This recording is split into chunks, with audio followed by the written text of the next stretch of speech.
Mr. Squidward. Welcome to the night shift.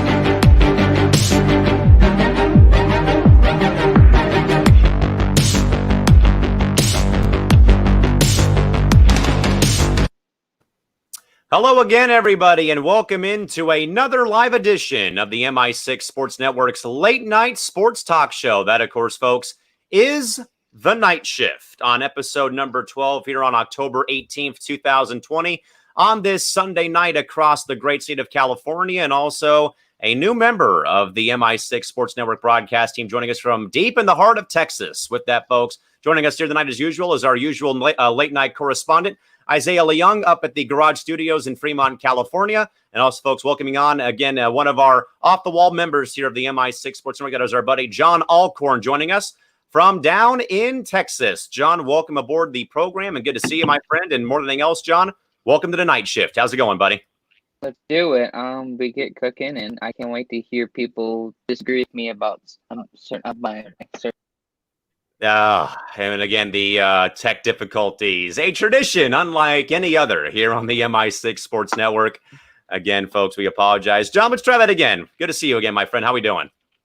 We're doing good, man. I mean, I just can't wait to get cooking, do talk football, and people that will disagree with my football takes. I would love to hear what they actually think about that.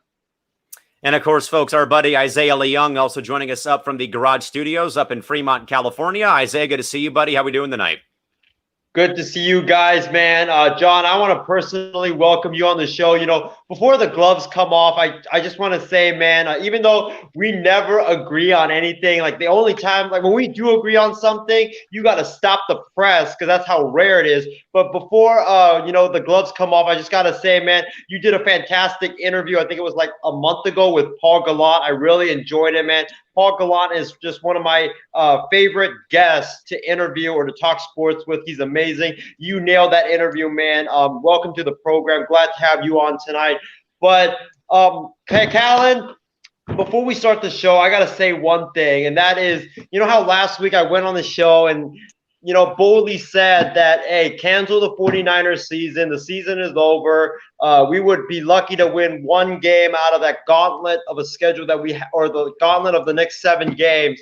And Callan, you know how I'm a guy that I'm willing to admit when I'm wrong. And this is one of those instances. I got to admit that I am wrong, man. The 49ers really proved me wrong tonight. I know it was against the Rams, but still, it was a very impressive performance. Defense, offense, and special teams, all 3 phases played really well. And Callan, I got something to show you guys. You guys see this? The Denver Broncos with the win over the New England Patriots today, and the 49ers with the win over the Los Angeles Rams. I almost said St. Louis. My gosh. They have revived their season. CPR has been successful, man. The seasons for the Broncos and the Niners are alive and well as they both race towards a potential playoff spot. Not even close, buddy. But, of course, folks, as usual, a quick recap again of about what, in fact, this program is all about here every Tuesday, Saturday, and Sunday night, 10 o'clock Pacific time. Myself and Isaiah. And for this weekend, we've been joined by a couple of guests here on the program that are going to be coming your way, folks, live every night, Tuesday, Saturday, and Sunday to, again, recap all the big games, big plays, and, of course, the scores and highlights from across the sports world packed into a very nice, condensed Cliff Notes version of your sports day here today. So, again, we'll do our best, folks, to get to all the big games and talk about all the big games as well. Let's get folks into first, though, guys, get into the comments from our spectacular MI6 audience. First up here is Angel Barragon Jr. says, hello again, great friends. And also, Angel approves of John's name. Cool to see that Max Kellerman finally left ESPN. I approve of that for sure. Also, Shardal joining us. Hello, Callan. And also, happy birthday, Shardal. Hopefully it was a good day for you, buddy, as well. Casey King, our resident Dodger fan, writes in, hello there, gang. And how about them Dodgers on the World Series? We go. Bring on Tampa. Hashtag let's go Dodgers. And also, David Rivera writes in, what's up, guys? Of course, David, good to see you as well. And again, folks, will take all your input on all the headlines today throughout the course of our program. We'll do our best to, again, make sure those are, in fact, read live on the air here today. With that, though, Isaiah and John will start off, though, with NFL Week 6 tonight on this Sunday at this junction. But first, though, Tyler Work wants to first blast Isaiah. He says, I thought Isaiah burned that jersey. Apparently not, Tyler. Maybe it survived the flamethrower. Who honestly knows? But with that, though, we will start, though, with this game, though, from Levi Stadium, gents, up in Santa Clara, California. The Niners hang on to beat L.A. today in a very close ball game after pretty much the Niners appear to take their foot off the gas pedal. But though, Isaiah, I will say, though, this looked to be like a very dominant performance. I know it's probably very far-fetched with the Niners, but, of course, they've been banged up, beat up, banged up, and pretty much hung out to dry all year so far with injury problems. But today, though, they made a very good Rams offense look very anemic at times today. Jason Verrett had a very nice kind of no-look interception today. Pressure on Jared Goff, keeping the running game pretty close and also kind of keeping them off the scoreboard in ways tonight. And it looked to me, though, that maybe that they perhaps may have, keyword here is may have turned a corner. I don't know if it really has, though. But it looked like a very well-done game by Kyle Shanahan and also Garoppolo looking very good. Yes, I know he made some critical mistakes, though. But I think, though, Isaiah, probably a very good statement victory for San Francisco to kind of say, hey, look, yeah, we haven't looked our best, but we're still kind of that team to beat right now. Of course, Seattle's right now the cream of the crop in the NFC West. But Isaiah, give us your thoughts here and also what changed from last week's game to this week's game for the Niners as they again took down the LA Rams at home tonight. I'm going to make a confession, guys. I thought that the 49ers were going to lose this game handily. I thought that with how injuries have just, completely rattled the 49ers defense, I thought that the Rams would put up over 30, 35 points on the 49ers. But, hey, the 49ers proved me wrong tonight. And what changed was, number one, Kyle Shanahan called an exceptional game. I mean, this guy, we all know now that you can't rely on Jimmy Garoppolo to throw the football 40 times and win the football game. You just can't. So what Kyle Shanahan did was instead of, having to put the pressure on Garoppolo's shoulders to carry the Niners, Kyle Shanahan focused more on the running game. The 49ers started the football game by running the football with Raheem Mostert. And when Raheem Mostert got it going early on in this game, and when he was doing that, Kyle Shanahan used the jet sweep. He used the jet sweep motion with Deebo Samuel, which got them more and more yards as they went on in that first drive. And then he just got Jimmy Garoppolo into a position where he only had to make like the third and manageable throws, like 5 yards or 6 yards or 7 yards like that. And Jimmy Garoppolo was very effective in that regard. Jimmy Garoppolo is very effective when you only ask him to throw like a 5-yard pass or a 6-yard pass or a 7-yard pass or a 10-yard pass. He's not as effective if you make him throw 15 yards, 20 yards downfield. That's not who he is. So Kyle Shanahan reverted back to the 49ers offense of last year, which was a run-heavy offense, and just have Garoppolo throw the football when it's third and manageable. And that's what happened in tonight's game. And that's why the 49ers offense was very successful, especially in that first half. And the second thing of why the 49ers, I believe, won this game was because I think the Rams gave us this win. I mean, the Rams had so many opportunities, especially in the second half, to steal this game from the 49ers. I believe they had to start the second half. They got the football and they drove it down the field, but they got stopped by the 49ers in the red zone and they had to kick a field goal.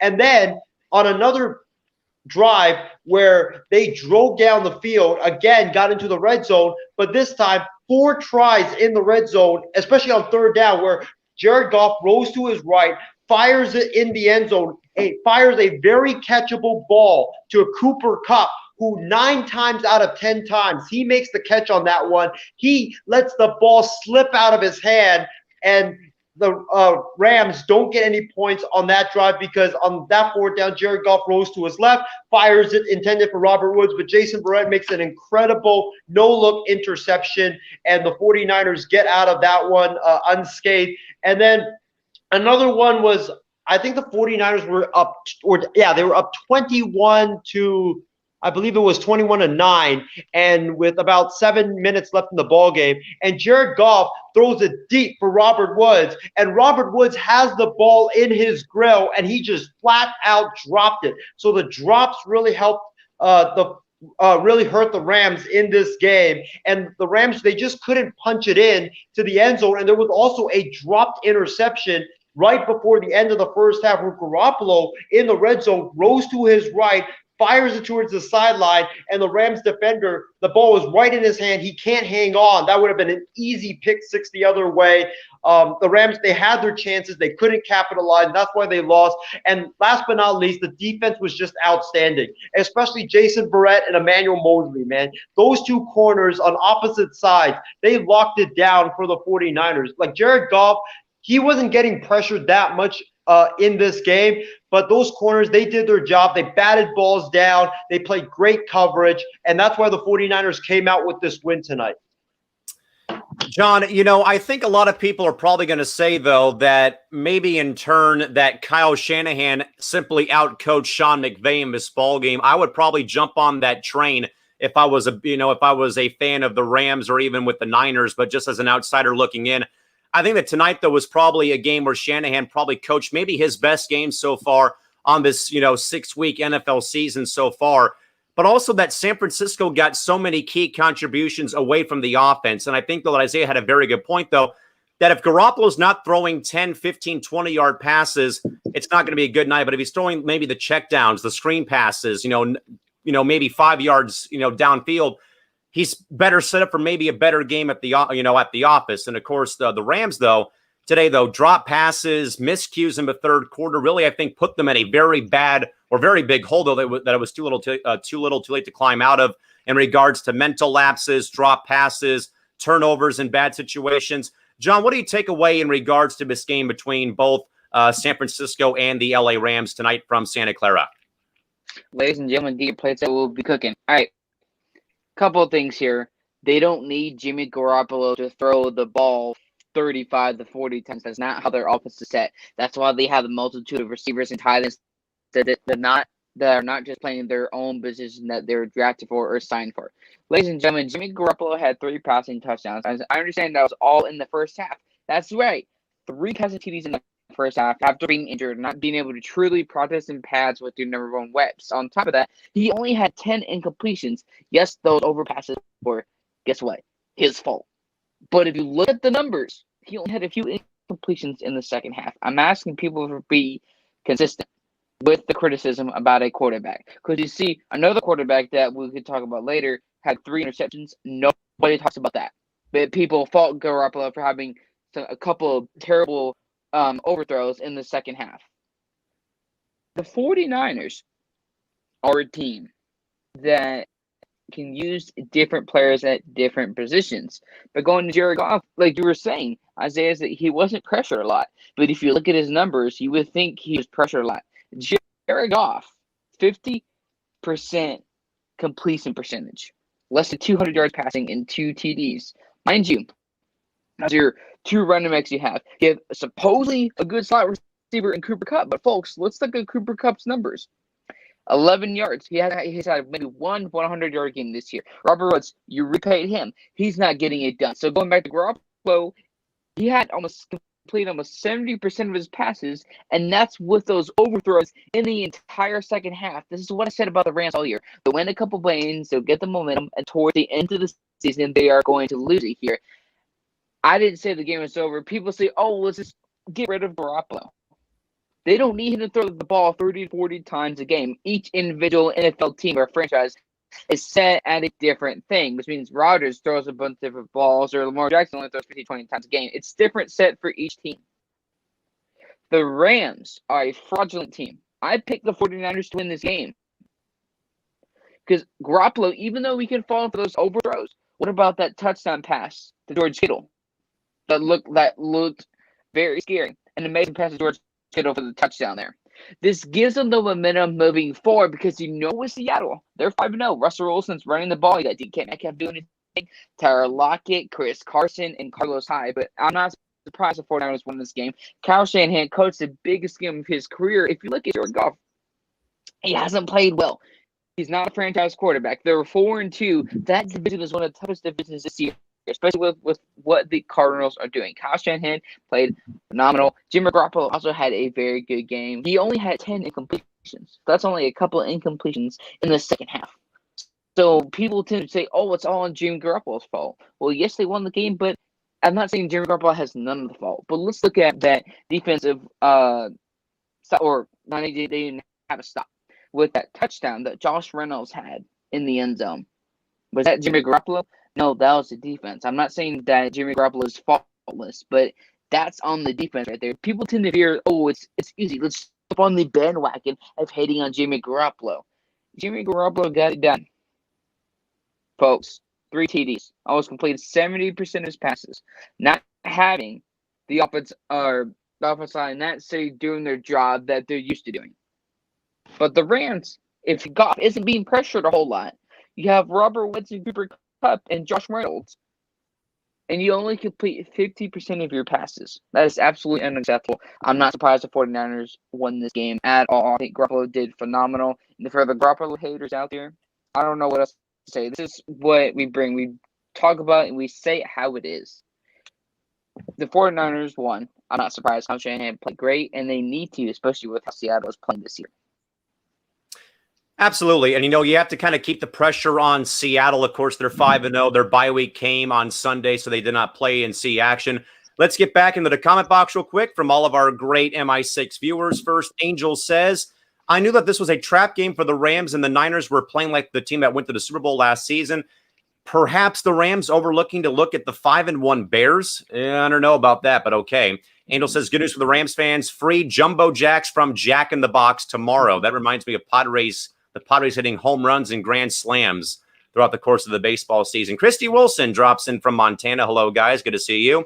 James Gonzalez. The Rams dropped so many passes, and the defense was brutal. I definitely think a lot of us agree here about the Rams defense letting them down big time in this ball game. That's for sure. Casey, resident Dodger and Rams fan, boo on the Niners, but they did earn it tonight. As much as I don't like the Niners, they were the better team tonight. Rams offense went to sleep, but still not giving up on his Rams. Still think that they will have a good season. Still have a shot to win the NFC West moving on into next Monday night versus the Bears. Win or lose, Rams for life. Ross McLaughlin, I hate the Dodgers more than any team in any sport. I think that's all of the city of San Diego. Definitely agree with that. And also James says, now those are the 49ers we're used to seeing the last couple of years. Definitely for sure, especially if they can play like that for the rest of the year, they would actually look a better ball club. Christy says that the Niners played smart tonight. That goes back to my point, though, fellas, of Shanahan outmaneuvering Sean McVay in this ball game for the Niners and Rams. Also, as well, Casey says the Rams might need a new kicker as well. The kicking game in his mind is becoming a concern again. Greg the Leg Zerline now in Dallas with the Cowboys. And also James Gonzalez also says very happy for Jason Verrett. One of the last notable San Diego Charger draft picks, but of course Jason sadly marred by injuries throughout his playing career, may have perhaps found a permanent home finally, and good for him though as well up in San Francisco. Our buddy Shareable Stephen Wang, who was on the night shift on Saturday, Max Kellerman, gotta love the screen name. I definitely think a lot of us get a kick out of that with our buddy John Alcorn joining us from Texas. Again, folks, well, hopefully as the show goes on, we hope that we're trying to make sure that John and his connection gets a little bit better, but we've been kind of battling bugs, as you probably know very well, over the past several programs here. And also Angel says the Rams should be okay next Monday versus Chicago. I don't know about that. That Chicago defense is pretty good, but their offense is not very good. But at the same time, though, Chicago is 5-1, so we'll see how things go. But I'm not going to overstep the boundaries here at this juncture just yet. With that in mind, though, guys, next game on the schedule, America's Game of the Week turned into America's Blowout of the Week as Green Bay fell flat on their face and was pulverized by the Tampa Bay Buccaneers today from Raymond James Stadium, 38-10. It all went downhill. Isaiah for Aaron Rodgers and the Cheeseheads today after a 10-0 start, a pick six and a back-breaking moment for Rodgers and for the Packers. Literally, folks, Aaron Rodgers benched in this ball game for a third-string quarterback as this game rolled on. Isaiah, I know that you and Trevor Williams both picked the Cheeseheads on Friday on No BS, and sadly, in all seriousness, though, man, this game, I think, just boiled down, though, to that pick six. Aaron Rodgers had looked so good so far on the season, but yet, though, man, it's a big-time back-breaking moment. As I have said, though, Isaiah, so many times over the week, you can't give teams like the Dodgers, like Alabama, like the Buccaneers with Tom Brady, you can't give them free chances to score points, Isaiah. It was all downhill for Green Bay after that 10-0 start to the first quarter. 38 unanswered by Tampa Bay to win the ball game, 38-10. Isaiah, I think a lot of people will agree, though, that the Rodgers pick six was a big-time deflating moment for Green Bay, but what else went wrong for the Pack in this game versus Tampa?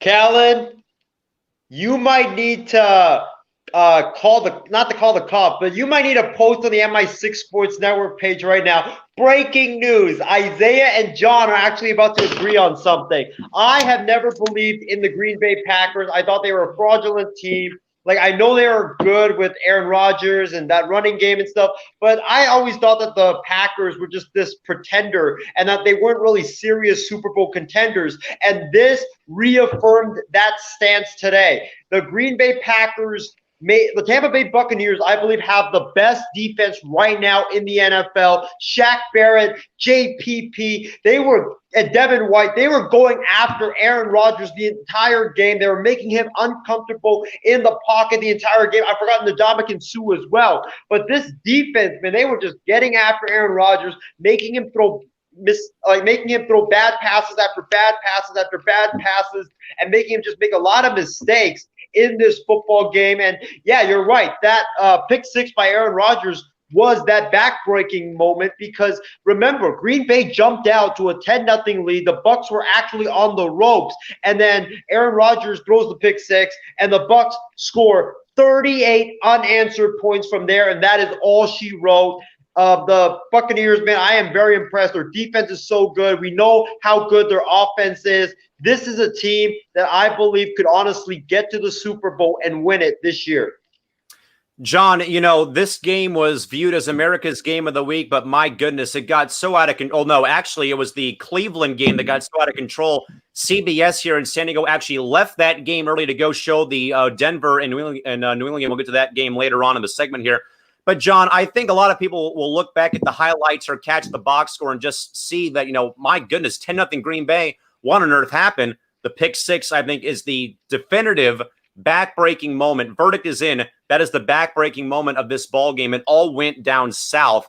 And I don't know if I have seen Aaron Rodgers, fellas, this beat up in a game with knockdowns, hurried passes, knockdowns, and sacks. It seemed like every single time he dropped back, there was 2 or 3 Tampa Bay defenders right on him, and he was 9 times out of 10 hitting the ground, either with incomplete passes or just taking sacks.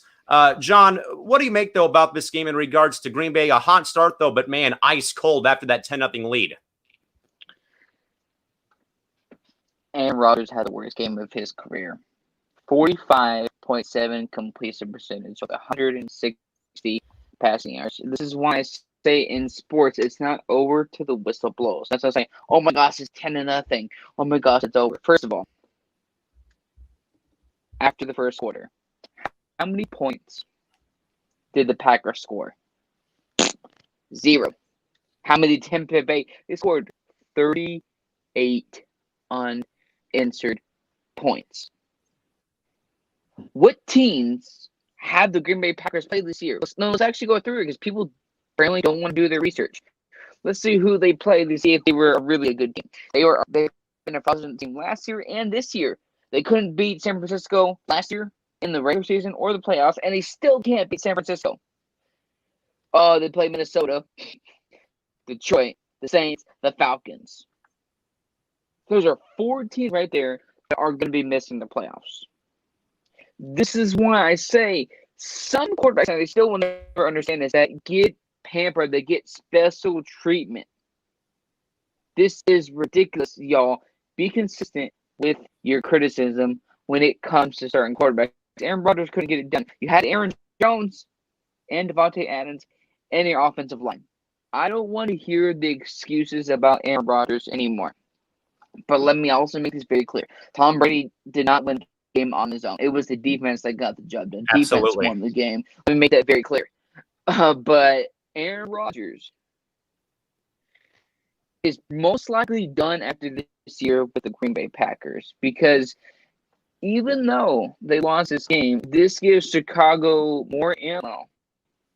Even if Chicago lost the game because of how poorly Aaron Rodgers played. I think it got, and this is just my gut opinion, I think it got into Aaron Rodgers' head and the media and the sports media were hyping them up. Oh my gosh, they're 4-0. They're winning all these games. Rodgers is putting up all these numbers. It got into his head, and he's not even realizing it. And now he's making the mental mistakes that were not necessarily used to him seeing.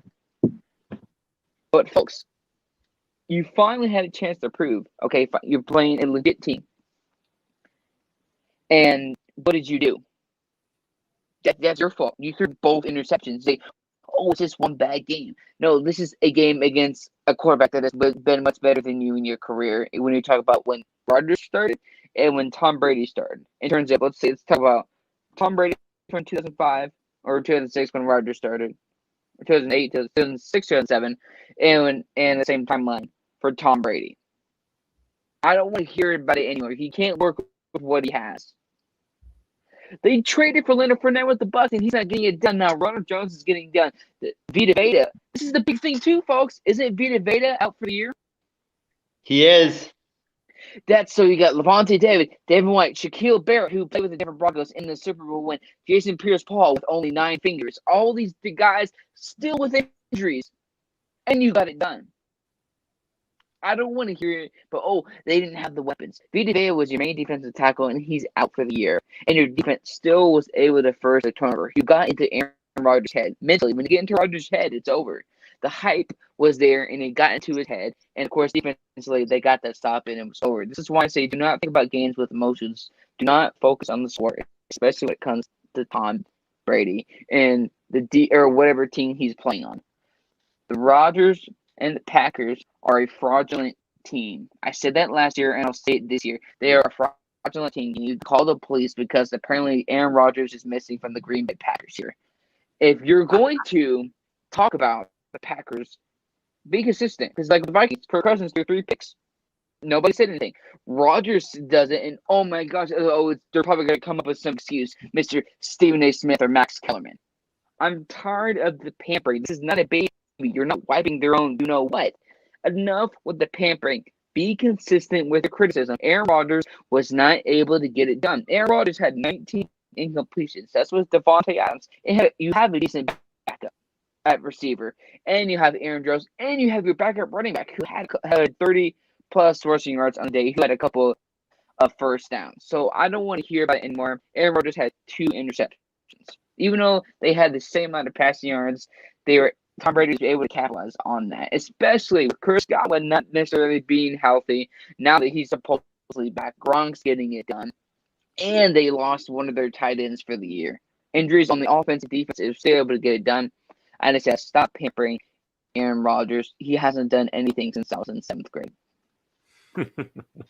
And rightfully so, though. We kind of, John, touched base about that with the LA Clippers kind of giving, superstar treatment to guys, to 2 of their players and things like that. But we definitely, at least I agree, though, in regards to, like we say here on the network, John, we have a slogan that says, keep that same energy. That is our go-to slogan here on the network as well. Isaiah, we'll get to you in just a moment here before, as we actually get to some of the comments here real quick about this ball game.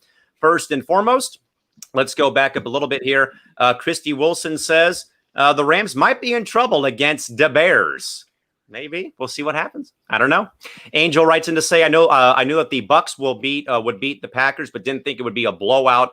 Yeah, that was probably the more surprising thing for a lot of people, for sure. Case says the afternoon games were doo-doo games. Not surprised the Pack lost, but thought it would be a closer game. Christy, the Pack underestimated Tampa Bay. Perhaps, I think so.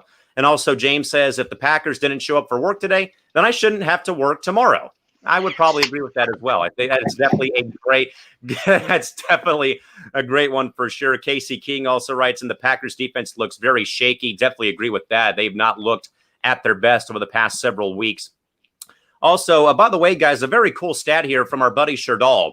Today marks just the second time in franchise history that Tampa Bay played a full game without a penalty against their side. That last time it happened, December of '83 versus the Lions. That's a very cool stat to know. And James says, game balls to the whole Bucs defense for today's game.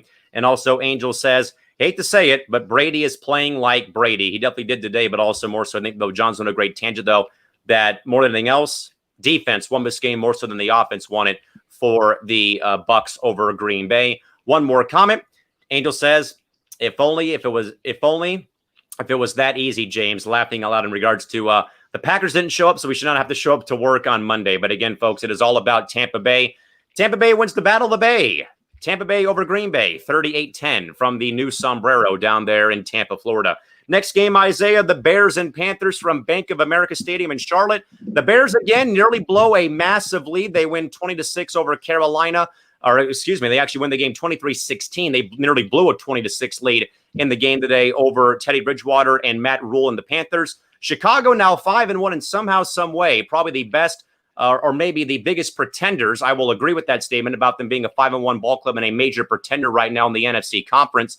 But Isaiah, I will say, though, I say that more so, Bud, because of the alarming trends that we have seen from the Chicago offense throughout 6 weeks of the season, and also having to kind of, in a way, get out of their own, pretty much, in regards to either getting out of holes, again, Trubisky versus Foles, Matt Nagy's play calling and stuff like that. But here they are, though, man, somehow, some way, this Chicago team with so much quarterback turmoil and concerns about their kicker over the past several years, they're somehow 5-1. And again, I know they've probably not played a lot of really great teams on the schedule like Detroit, Atlanta blowing that lead against the Falcons. The Colts, they lost to them 19-11. And then, of course, they beat Carolina today and winning their previous game as well against Tampa Bay because of Brady having a mental lapse on third or fourth down.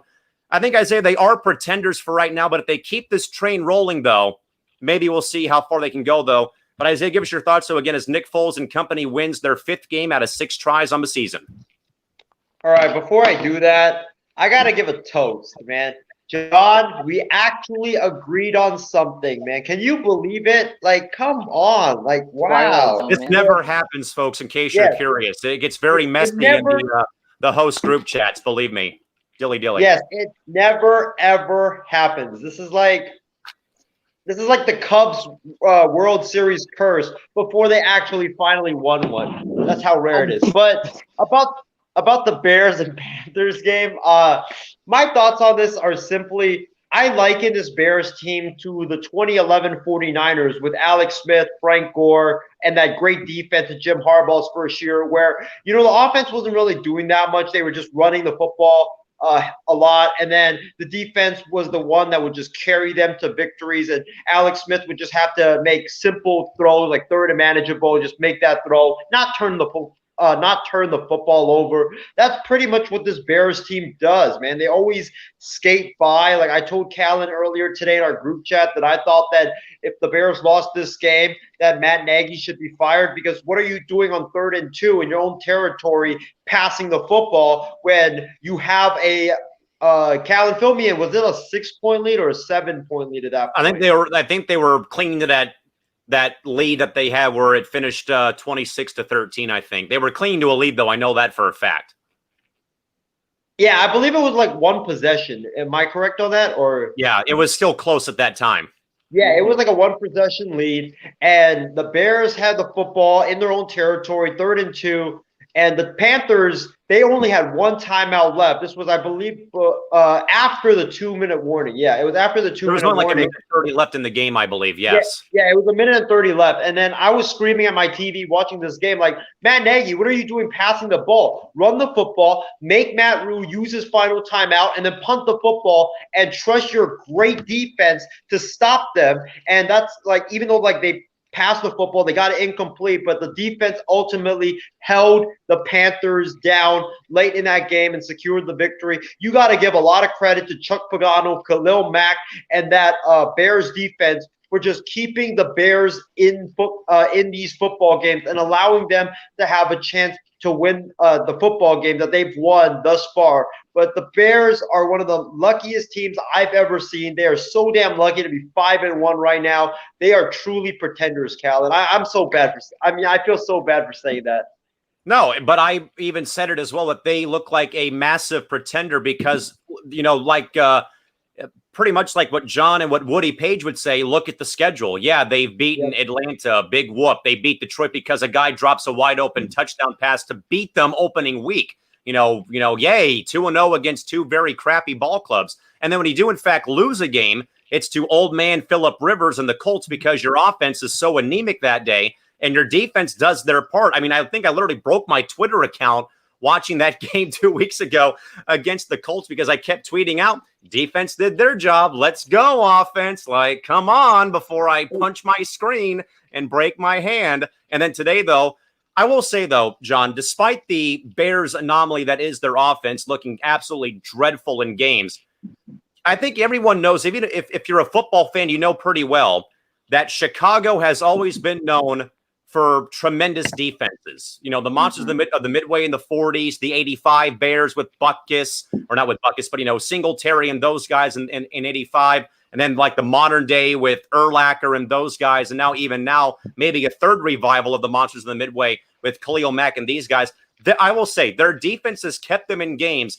But, man, if this offense cannot get things going and actually scoring points on a more consistent basis, they're not going anywhere in my mind. But, John, what are your takeaways of Chicago somehow, some way? My Bears somehow go to 5-1 on the season and now have first place in the NFC North. The Bears are not a fraudulent team. They're not a pretender. Let's go over their schedule. You play the Rams. They haven't done anything. The Saints are to where they. You play the Titans. They have played phenomenal, but their starting left tackle is pretty much probably going to be out for the year with a torn ACL. So I could see maybe losing that game. You go to the Vikings. They're nothing. The Packers, maybe. And then you play the Lions again. So they have some favorable games. 1, 2, 3, 4. The next 6 games, I think they have a good chance of actually going to the game. Folks, I don't know how many jobs you've been at. I worked at a security company. When you don't have tools around you to succeed, what do you think is going to happen? I was sold on Robbie Anderson. He's still doing a good job. But, folks, the Panthers don't have an offensive line. I said that at the beginning of the year. When the Panthers, they don't have an offensive line, even though I still love Teddy Bridgewater and the young guys they have on defense, they don't have the offensive line. It doesn't matter how great your receivers, quarterback, running back, fullback, tight end, defenses. They don't have the offensive line. So I don't know what they think is going to happen, even though I'm sold on Teddy Bridgewater. What do you think is going to happen without an offensive line? They didn't draft a single offensive lineman this year, and they desperately need that. Teddy Bridgewater and his numbers, let's actually look at those real quick. Almost 55.5 completion percentage with 2 interceptions. And he was pressured multiple times. He sacked 4 times and pressured 5 to 6 plus times. That's guess what? The offensive line. They don't have an offensive line. What do they think? Oh, even that. I don't think. They don't have an offensive line. And I don't see how it's going to change. And I think if they don't have the offensive line, which they don't, the team's going to continue to not do their thing. And you can see them drafting a quarterback next year. It's possible. I mean, honestly, it is. I mean, you know, Chicago's kind of been that way. They've kind of gone through quarterbacks for the past several years. I mean, not like a big rate like the Browns, but still, though, they've gone through a lot of quarterbacks over probably post their Super Bowl run in 2006 from Grossman to Cutler to Trubisky, now, of course, to Foles. But again, let me know, folks, are the Bears pretenders so far in the season with their 5-1 record? Let us know.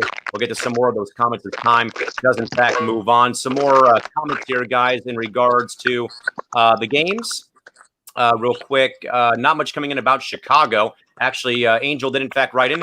Bears find ways to win, and now their big test is Monday night versus the Rams at SoFi. It will be a very big test, but I think that they'll be fine, honestly. I know, of course, the whole west to east thing or east to west thing, but at the same time, though, it's a Monday night game in prime time, not at 10 o'clock in the morning. Also, real quick, what do we got here? That looks to be it for right now with comments at this juncture and point in time. With that, Isaiah, we'll move over, buddy, to the final game for the NFL segment here. But, of course, the field goal fiesta. That was the Broncos and the Pats today from Gillette Stadium in Foxborough, Mass. Again, a game that was pretty much a field goal sleeper tonight, or snoozer, as Denver wins 18-12 over the Denver over New England in this ball game. More so, Isaiah has mentioned, though, yes, Drew Lock came back, and yes, Cam Newton did not look his best. But at the same time, though, man, boring game to say the least for sure. I think, though, like I said, though, but at least about the Cleveland-Pittsburgh game, CBS literally went away from that game to reshow the ending of that Denver-New England game. But my goodness, man, absolute snooze fest. And obviously, I know, of course, you had predicted Denver winning for sure, you know, for one thing, but also, again, I think but also you're right though in regards to it being a very defensive, style game, and also two very underperforming quarterbacks too in this ball game. That made it for me to sleep past the alarm today because of how boring and bland it was. But Isaiah, give us your thoughts here as Denver somehow wins a field goal kicking party at Gillette Stadium, 18-12, Denver over New England.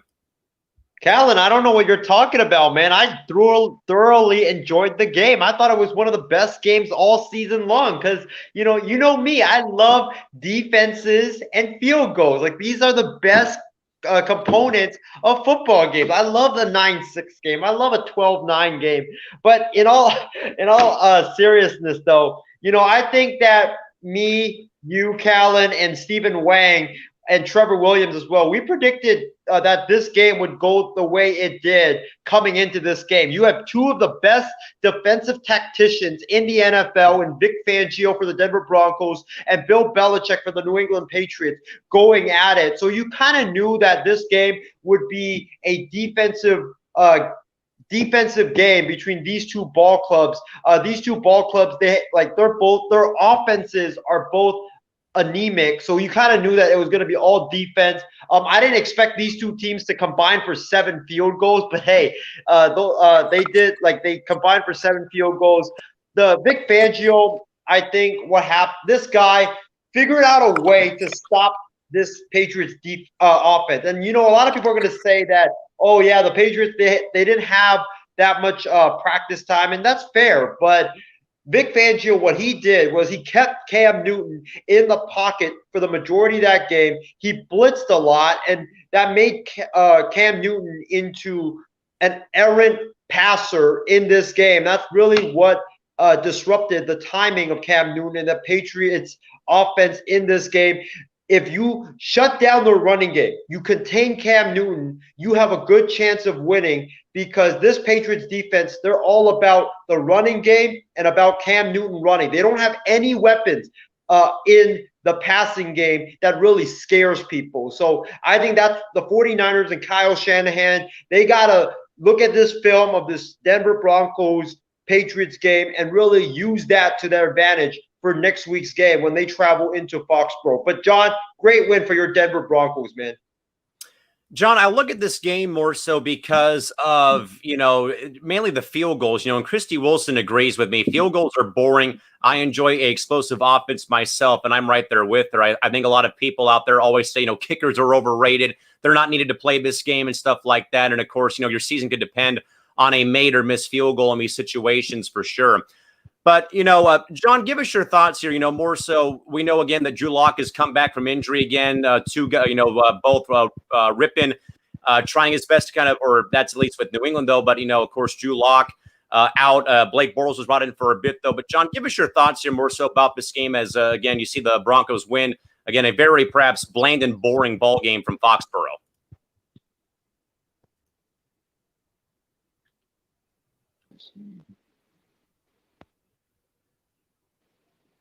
Go for it, bud. Let's be honest here, folks. Defense wins it. Drew Lock was abysmal, but again, it's a shoulder injury. We don't have an offensive line. There's a lot of issues there, but defense won the game, and I'm very happy about the win. But I'm so skeptical about how our whole season is going to go, especially how the Raiders beat the Chiefs last week. But again, defense and the running game was going to be the bread and butter of the team. Cam Newton, when he runs the ball, then he can do it well as a passer, and he just couldn't get that done today.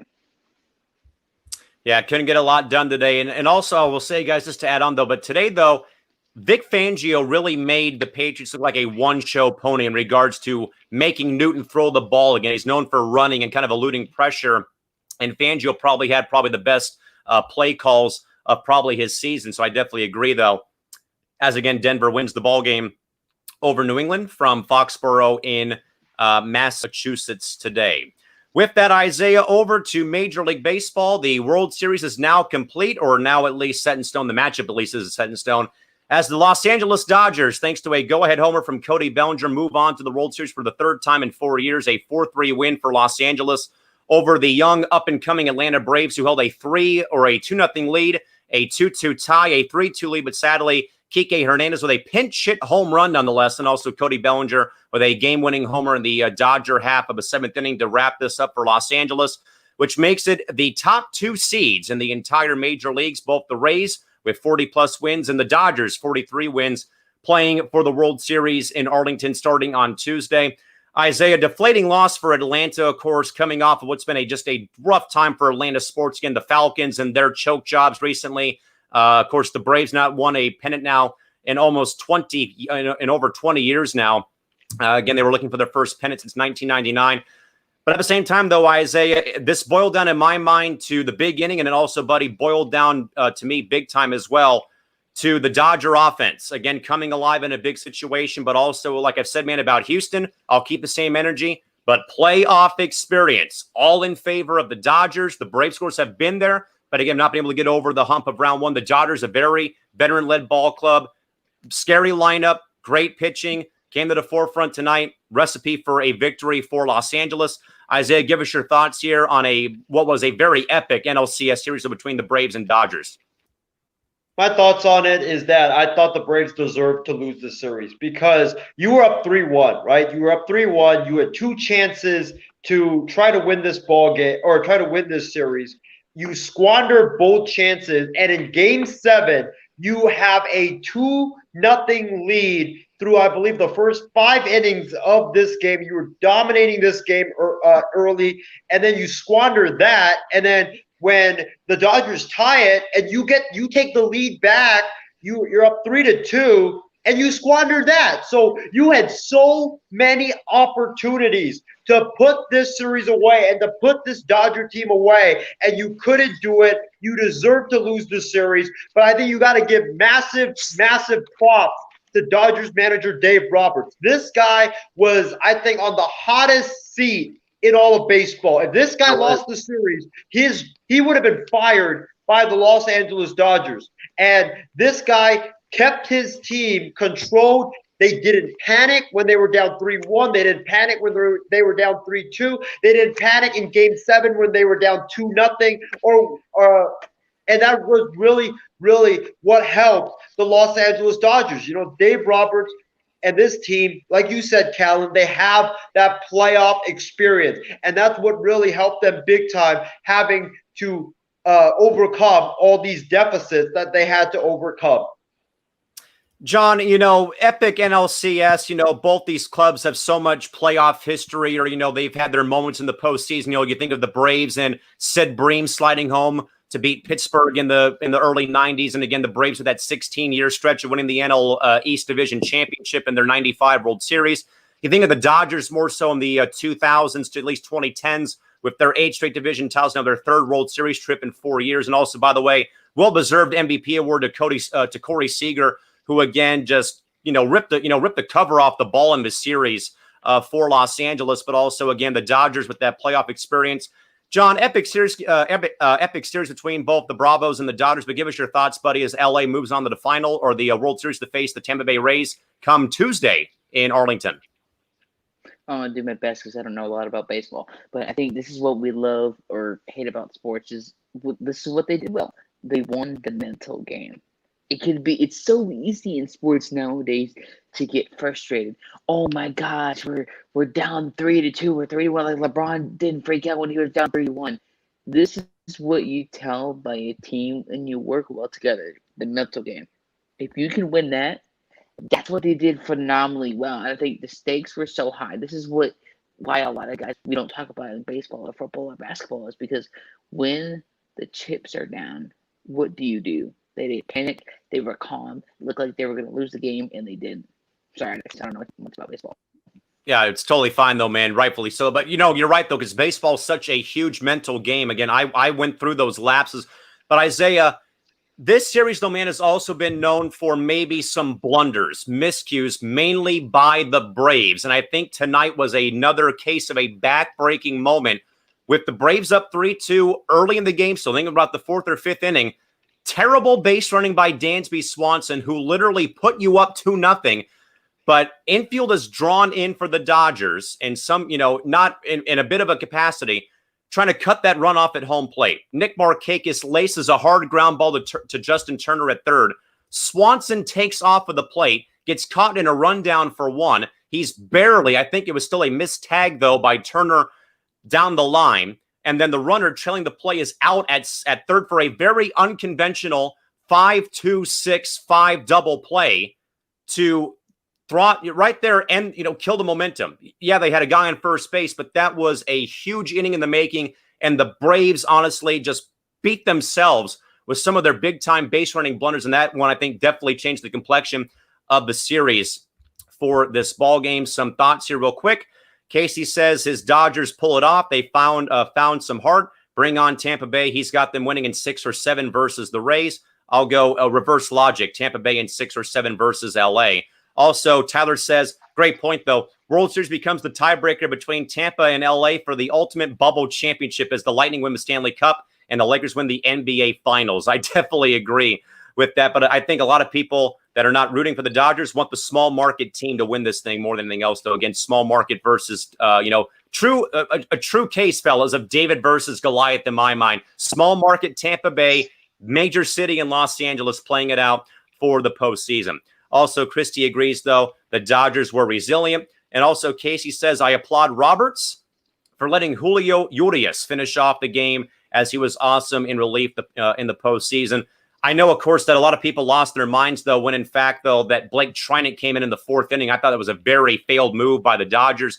Like I said, though, I would not touch him, Kershaw, or Jansen with a 10-foot pole come the World Series because we know, of course, that does not end very well for the Dodgers. Christy says, I say, go Rays. Hashtag Rays up. And also, Tyler says most players are lucky to have one amazing play in the postseason during their career.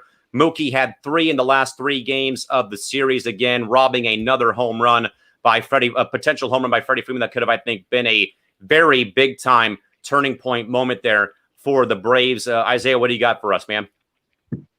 Dave Roberts and the entire Los Angeles Dodgers organization needs to send gift baskets over to Mookie Betts, because if he doesn't make those 3 catches, the Dodgers are going to the airport, they are heading home, and their season is over.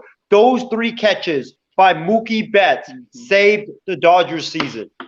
And Isaiah, to your point, too, I still think Dave Roberts is on a massive hot seat. I think even if they win the damn thing, I don't see him coming back after the season concludes because, I think Casey King would agree, though, or Casey or Angel would agree, though. It's time for a new voice. I mean, you can't have a ball club as good as the Dodgers, as much as I hate that, despise the Dodgers being a Padre fan. But again, giving credit and respect where it's due, though, is that even now, it's unacceptable to stub the same guy in there after, 7 failed chances. And now you're going on your 8th chance. But also, like they say, though, 3rd time is the charm usually. And this will be their 3rd World Series in the past 4 years.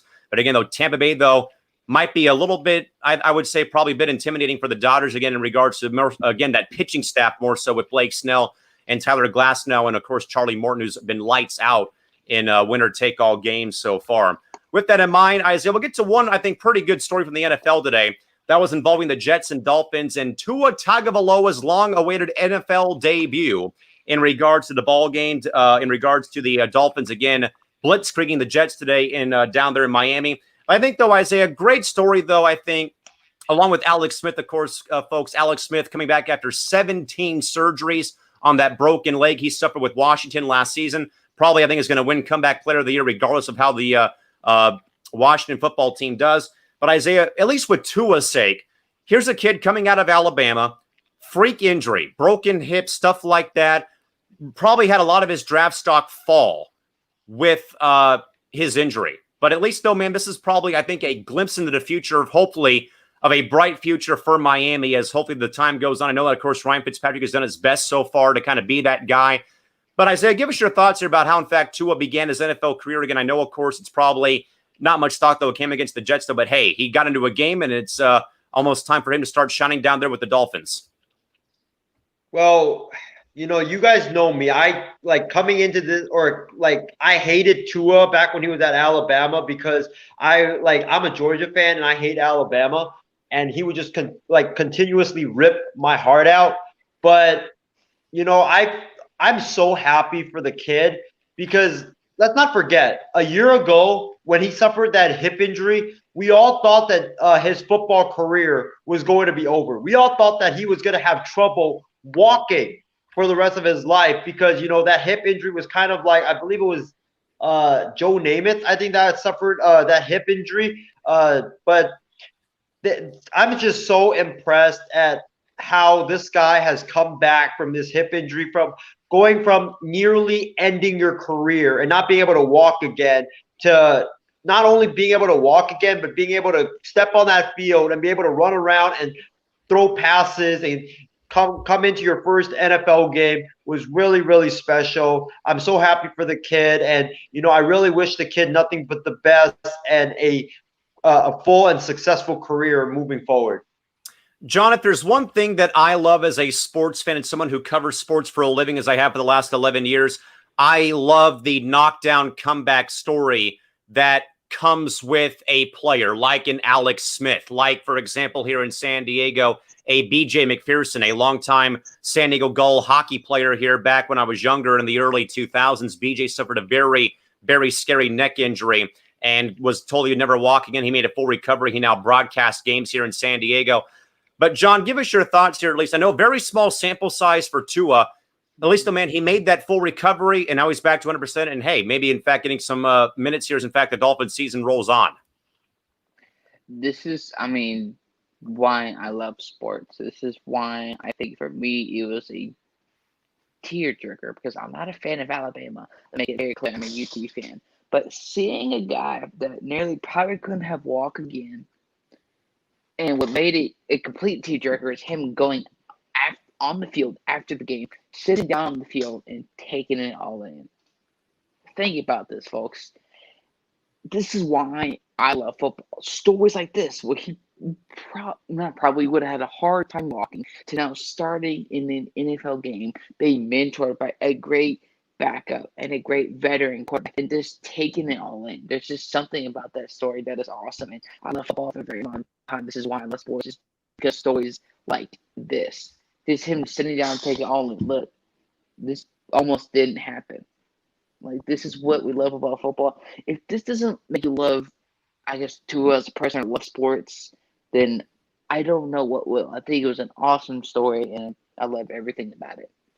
Yeah, same here. You know, I'm a huge fan of a knockdown comeback story. You know, I've had a lot of my friends who have played college athletics who have had, like, you know, near career-threatening injuries. They've come back and they've shared their stories, and I've read them and I've seen them at games and stuff like that. And I would agree, though. I mean, that's what I think makes sports so beautiful and brings all of us together, is we can rally around these sort of things. You know, and like I say, though, all the time, John and Isaiah, is in times of crisis, in times of global pandemics and political unrest and stuff like that, sports are there for us. I know, of course, that probably people have their thoughts, though, but they still bring people together. They bring us together. They bring friends, family, coworkers, rivals together. And that's the beauty of the game, and games for that matter. Isaiah, what do you got to add on there, big fella? I got to make a correction. I said that when Tua first suffered the injury, everybody likened it to Joe Namath. It was actually Bo Jackson's hip injury, not Joe Namath. Either way, two really notable NFL football names, though, for sure, with the injury. And definitely, again, folks, but again, Tua Tagovailoa making his NFL debut earlier today for the Dolphins. And by the way, Isaiah, Tyler wanted to clarify, they are sending him gift baskets. $365 million worth over the next 12 years. So that is the gifts that they are sending him with those paychecks every so often. Well deserved. I wanted to talk about the story, though, but some news brewing in baseball. Again, the hot stove not quite turned on yet. Of course, the World Series coming up starting on Tuesday between Tampa Bay and Los Angeles. That'd be the Dodgers, not the Angels. But with that, though, Isaiah, it is the Miami Marlins firing their longtime president of baseball ops, Michael Hill. Already, though, Isaiah, I've read a report, though, saying that Billy Epler, the former Angel GM, might be tied to the Marlins organization now with that hiring. Isaiah, give us your thoughts here on this move by Miami. My thoughts on this is simple. Derek Jeter wants his own guy. Ever since Derek Jeter took over as the Marlins CEO, he has been firing and getting rid of whoever was in the Marlins organization before him and Bruce Sherman bought the team. He's been firing all the Jeffrey Loria guys like eating house. This is another example of it. Michael Hill has been the president of baseball ops for the Miami Marlins for, I believe, the last 14 years, and he's a guy that has done a phenomenal job rebuilding that farm system, gathering young talent. Look what the Marlins did this season. They had a lot of young talent. They made the playoffs. It was a phenomenal story. And I mean, this is all I can think of. It's just Derek Jeter wanting to get his own guys in, which is understandable because he's the owner of the team.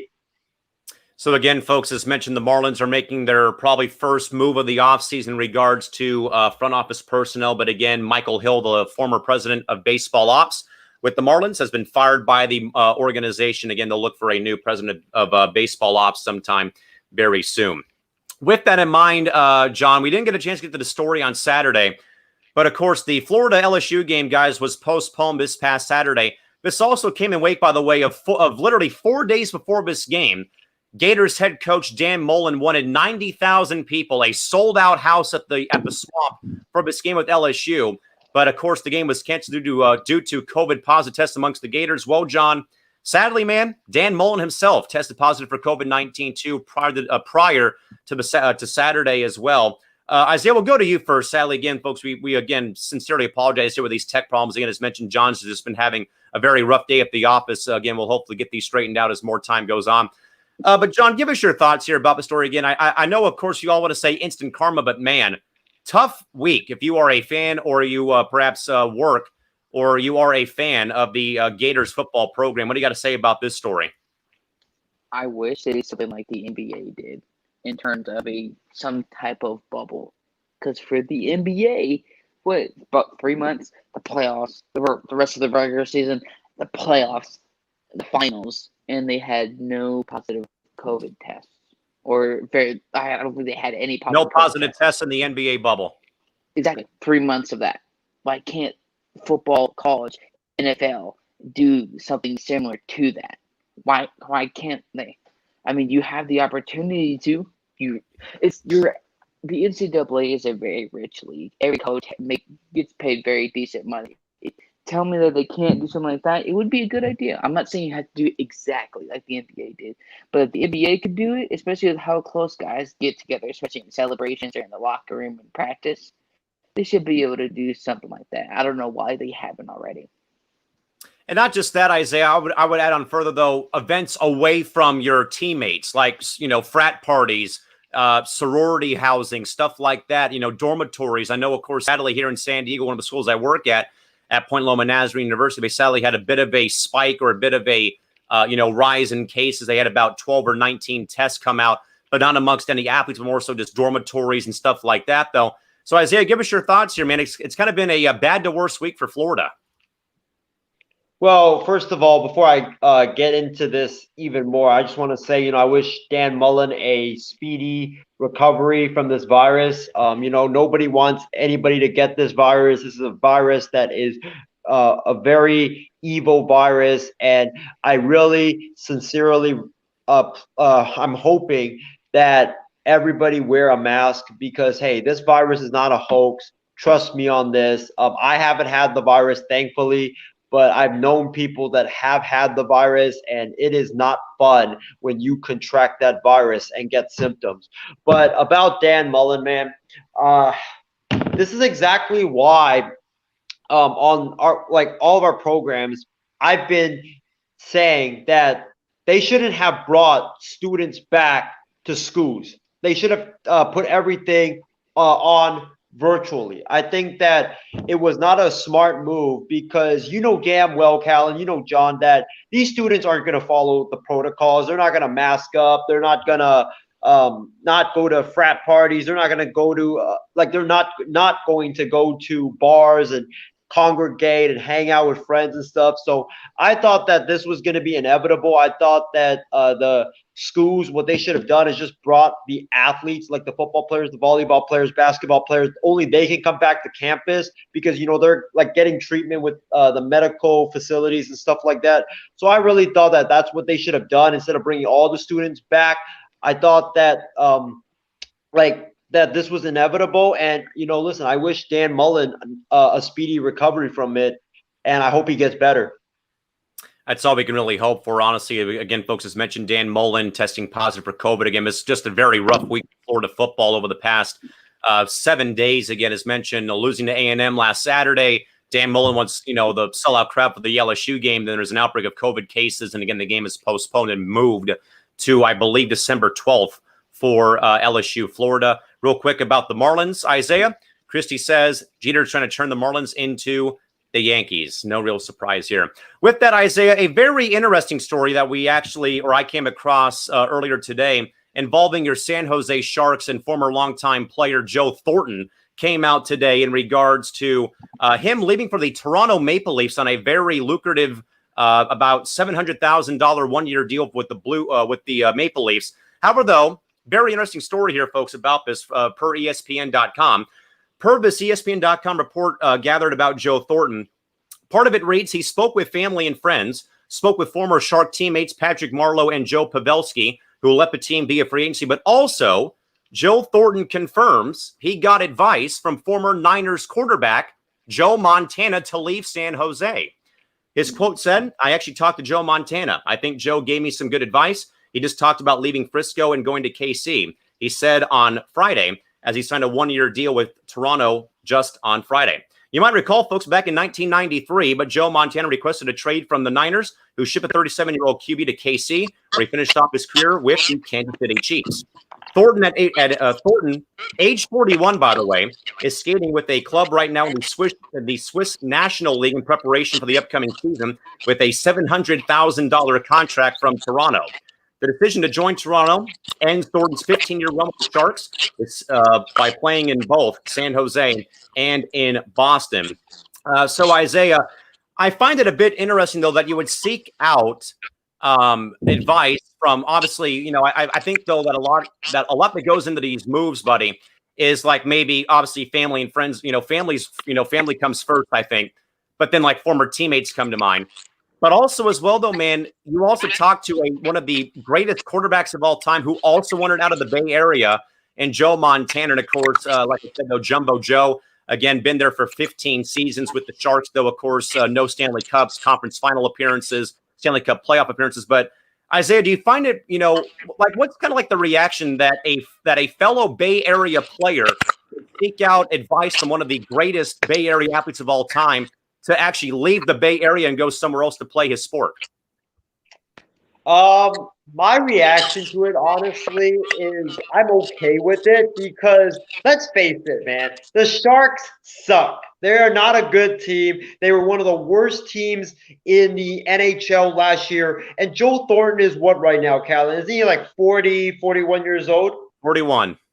41, yeah. He's getting up there in age. He's probably only going to be playing like 1 or 2 years max before his career ends. So he wants to go somewhere where he can win. And that's not the Sharks. The Sharks aren't going to be winning the Stanley Cup anytime soon. And I know I have some friends that are probably watching the show that are very pissed off at me for saying that. But hey, I got to tell it like I see it, man. The Sharks aren't going to win it anytime soon. And this move not only allows Joe Thornton to have a better shot at trying to win a Stanley Cup, but it allows him to get more playing time than he would in San Jose because the Sharks right now are focused on the youth. They're not really focused on getting the best players out there to play because they are a team that is rebuilding and they're rebuilding and trying to get back to the heights that they were back when they were in their glory days. So I'm not really surprised by this. I think it's really cool, though, that he spoke with Joe Montana about leaving the Bay Area, but this was a no-brainer, man. Joe Thornton, I commend him for even after 15 years of being with the Sharks, and you're in your comfort zone in San Jose. I commend him for leaving his comfort zone and going to another city and trying to win that Stanley Cup. John, I'm sure you don't watch a lot of hockey down there in Texas. I know, of course, the Stars got the conference or the Stanley Cup final this year, but I think, though, it's a very interesting story, though, John, because this is probably like the first time we've actually heard, what really went into a player leaving a market in regards to someone, family, of course, coming first, former teammates. But then, though, you reach out to a Bay Area legend or your area's maybe biggest legend, and you ask him for advice because you're in a similar spot in regards to getting out of a contract or going somewhere else. John, any reaction, though, to seeing Joe Thornton seek out Joe Montana to get advice about leaving the Sharks to go somewhere else? But didn't Isaiah say that the Sharks haven't been to a Stanley Cup, and if they had, they haven't won it? And he's been They have not won it. They've been there, but they have not won it. Yes. So what took him so long? Like, folks, here, if it's been 15 years, you should be tired of mediocrity, and he's had enough. Even though it took nearly to the end of his career, but hey, I actually want better for myself. I actually want to win something. I actually have a chance to win it.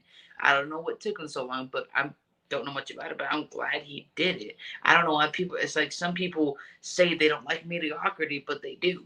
So that's just quick thought.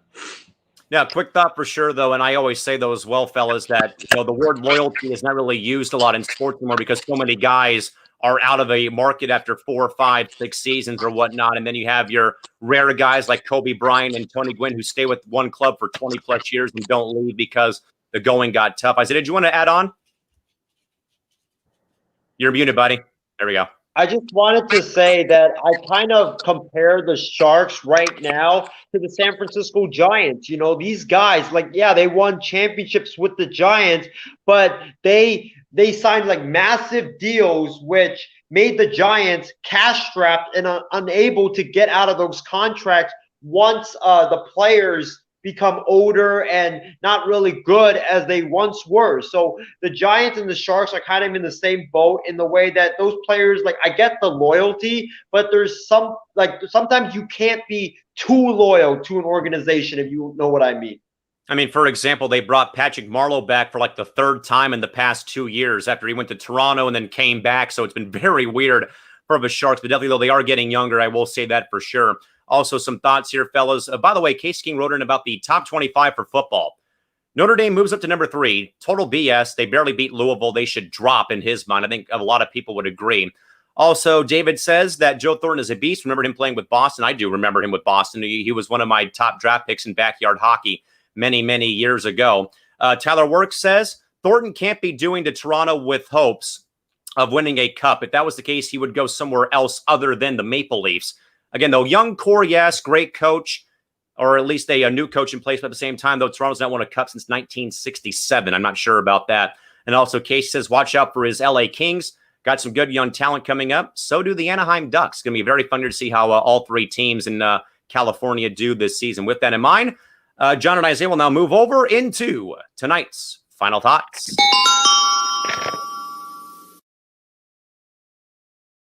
All right, folks, time to close up shop on this Sunday evening, October 18th, and our 12th episode here on the Night Shift. Of course, folks, we thank you all again for joining us.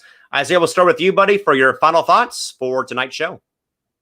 Before I go into my final thoughts, I want to thank John for coming on the show tonight and joining us. It was a very, very fun show, talking about the NFL, Major League Baseball, and also some NHL as well. So it was a great show. John, thank you for coming on the show. I also want to thank our viewers, Shardot Gupta, Tyler Work, Casey King, David Tito Rivera, Christy Wilson.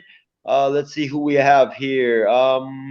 James Gonzalez, and I'm trying to see. Okay, that's pretty much it. But I want to thank all the viewers out there for tuning in. We love your guys' support. You guys' support just makes it so much fun for us to do the show each and every night. So we really thank you guys and really hope that you guys tune in on October 31st, Saturday night, for our Halloween Spooktacular, where we're all going to come to the table.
Isaiah, you were saying? That is going to be so much fun. I can't wait to come on the program and talk to y'all while we dress in costume. So make sure you guys tune in for that. It's going to be an epic show. But my final thoughts is I want to commend LeVar Ball, Lonzo Ball, LiAngelo Ball, LaMelo Ball, and Tina Ball, and the rest of the Ball family for bringing back my favorite TV show. If you guys haven't heard the news, Ball in the Family Season 6 is premiering tonight on the Ball in the Family Facebook page. Go check it out. It is such a good show. It takes you inside the dynamics of the Ball family. It gives you never before seen footage of the Ball family. And it's just such a fun show, man. I've been waiting 8 months for this show to come back ever since the Season 5, the final episode of Season 5 in February. I've been waiting 8 months for it. I even emailed Facebook CEO. I even emailed the producer of this show asking them, hey, is Ball in the Family canceled? Is it coming back, man? That's how much I love this show.